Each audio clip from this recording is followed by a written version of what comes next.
What's up, good people? Mark Holmes here, and as always, I want to say thank you all for watching, commenting, subscribing, and being part of the Joe Blue Sports Report. Without you guys, as well as you ladies, you know that this literally does not work. Hope everybody's had a great Taco Tuesday, and I am back. It's been a very, very long day. Got up this morning at about 5:30.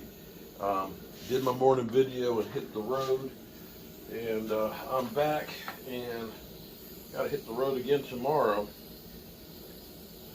as well. So I'm here in the workshop doing a little bit of work because the work never ends. And it's kind of funny to me. It's comical to me that there is always a double standard and that people always move the goalpost when it comes to the Dallas Cowboys. Because shout out to Michael Schwartz, he and a couple other people who sent me Joy Taylor basically saying, it's the Cowboys going against Gardner Minshew. You're supposed to be. You've heard, of course, Dan Orlovsky talking about, the Cowboys, against a backup quarterback, barely got out against, a backup quarterback, right? What's funny is no matter what, the Cowboys get no credit. Because when the Eagles beat the Cowboys with Cooper Rush, they didn't say, well, it's only Cooper Rush. If you can't beat Cooper Rush, then, you suck. Joy Taylor said, well, beating the Cowboys makes them one of the best teams. It makes them the best team in football. Now, mind you, I will give you a little bit of quarter here. Just a little bit. And I mean a tiny bit. And that is because at that time, Cooper Rush had won 4 games in a row. I'll give you a little bit of that. So the thing about it is, it all goes back to the same thing. The quarterback gets too much credit and too much blame. Seriously. I'm going to come back. Sorry, I had to take a call there. But are we absolutely positively sure that Jalen Hurts being the quarterback there makes a difference? Because, see, Dan Orlovsky, he said, well, if Jalen Hurts had been in there, of course they wouldn't have had those, 4 turnovers because they wouldn't have passed the ball. They would have run the ball, which is an interesting hypothesis. But here's the thing.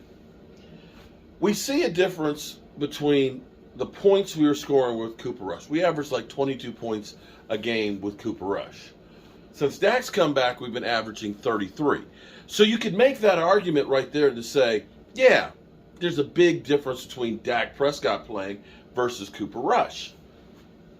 In fact, I don't think Cooper Rush has scored as many points in any games as Dak Prescott has in any of the games since he's been back.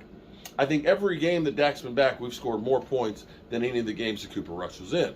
So by saying, there's a difference between Dak.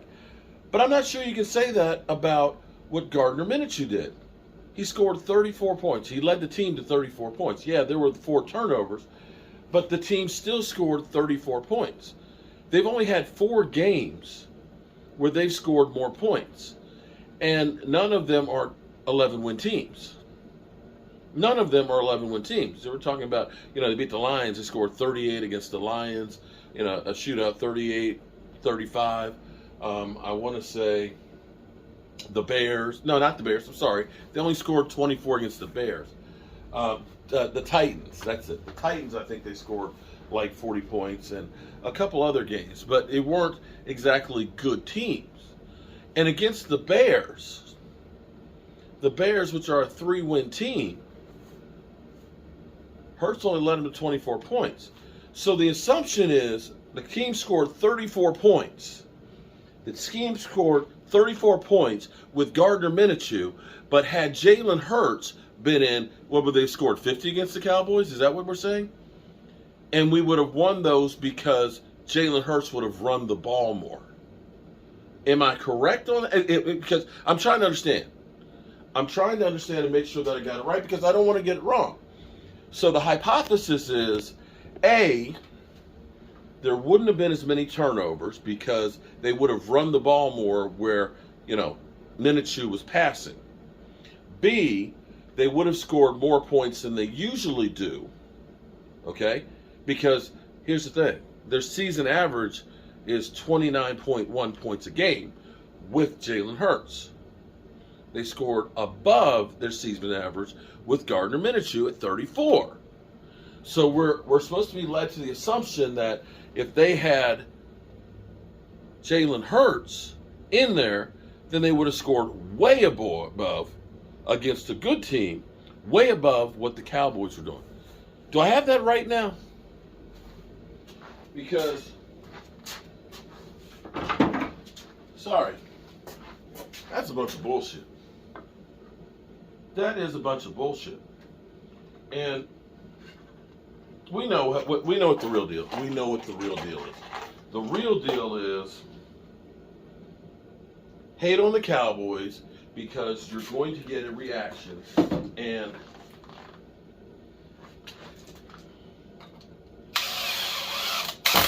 people are going to watch. Because probably as stupid as Shady McCoy sounds, he's getting views. He's getting views for a show that has reconfigured themselves, okay? They've just kind of got rid of all these different people. They got Joy in there now. They got my man David Hellsman in there. And they're trying to make a name for themselves. And the way you make a name for yourself is by making noise and making outlandish statements. And Dan Orlowski, I find this the funniest thing in the world. That Dan Orlowski, a guy who in his career has sucked and has done nothing, literally ran out of the back of the end zone, causing his team to lose a game, getting a safety, that he is the be-all, end-all expert on telling a quarterback what he should do. Get out of here with that shit. So, yeah.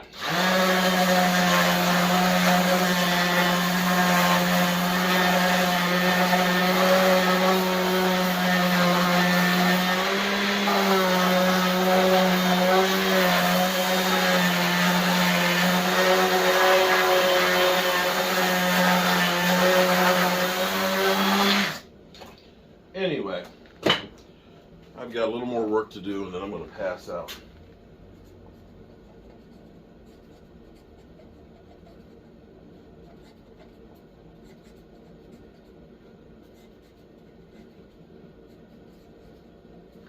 Boom. Shout out. There's one of you. There's two of you out there that are new tailgate members. This is going to you, or one of you. Okay, I've got to put together another one. And Michael Schwartz, you said, is there what's the highest level? The highest level is the tailgate. But for you, because you said make a higher one, we're gonna make it the 50,000. The 50K club. How about that? The 50K club. There we go. The 50K club. And we're going to make you, well, if you want to be, we're going to make you not just the client, we're going to make you the player president.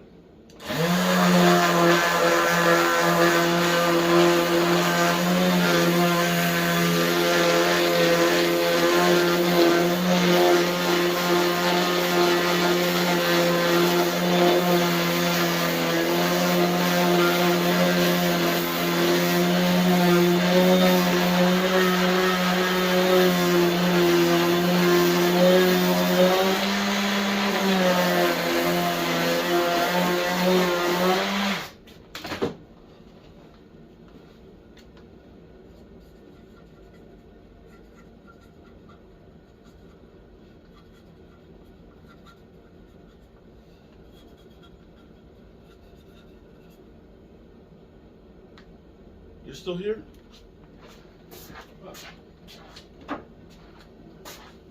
Hey.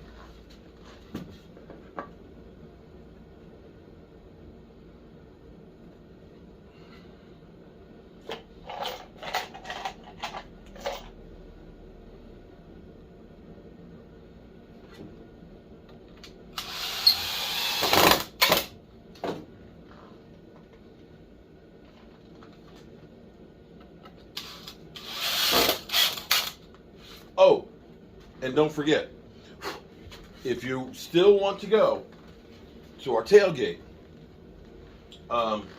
there's tickets still available. And we gonna be eating good, okay? So if you go to the community tab, there's a post in there about the tailgate. There is Jed, I can't remember his last name, but Jed is on the community tab there, his link, okay, his phone number. What you do is text him how many tickets you want, your email address, and your name, and he'll send you an invoice, and you'll get the tickets electronically, just like that. We're in section, I think it's 325, club level. It's about on the 15-yard line. It's nice because we don't know what the weather's going to be like. It's crazy because it was 4 degrees a couple of days ago. This Friday it's supposed to be 65. This thing about weather in D.C., you don't like it, wait a couple hours, it'll change for you. But if you're in the club level, it's enclosed. So you can go inside if the weather's like really, really cold, warm up. There's bars and stuff like that, so you don't necessarily have to be in the seat and stuff in there. And we had a great time last year. It won't be as many people because it's cold and it's late in the season and the game may not mean anything. But we're going to have the big screen TV out there. We're going to have patio heaters out there. We're going to have hot chocolate coffee. We're going to have Jobu wings. We're going to have some big subs. And depending on how many of y'all are going to be there, it might be 3 or 4 of them there. And pulled pork and probably, and of course, chicken wings. So definitely, if you have a problem and can't figure it out or find it, email me, cowboysmark94@gmail. We have until Tuesday. They're holding the tickets for us, up to 80 in that section, until next Tuesday. Peace.